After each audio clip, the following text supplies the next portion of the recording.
యాదుడు అనేటువంటి ఋషి తపస్సు చేయడం వల్ల యాదగిరి గుట్ట ఏర్పడింది. యాదర్షి యొక్క తపస్సే దీనికి ప్రధానమైనటువంటి కారణం. తెలంగాణ భాషలో కూడా యాది అనేది చాలా గొప్ప మాట. యాదిలో పెట్టుకో, యాదిలో ఉన్నావా అంటారు ఖచ్చితంగా. అంటే జ్ఞాపకం పెట్టుకో అని అర్థం. తెలంగాణ ప్రజలే కాదు, యావత్ భారతీయులు మర్చిపోలేనటువంటి క్షేత్రం యాదగిరి గుట్ట క్షేత్రం. యాదగిరి అన్న తెలంగాణలో 4వ వంతు మగవాళ్ళకి పెట్టుకున్న పేరుది.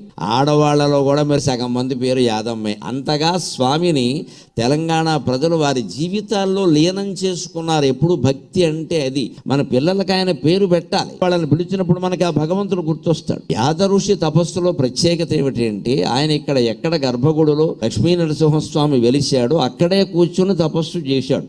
ఎన్ని వేల కోట్ల రూపాయలతో పునర్నిర్మాణం చేసిన ఆ మూలమూర్తి యొక్క వైభవానికి కించిత్తు కూడా తేడా రాకుండా చేశారు. అందరికీ నేను నమస్కారం చేస్తున్నాను.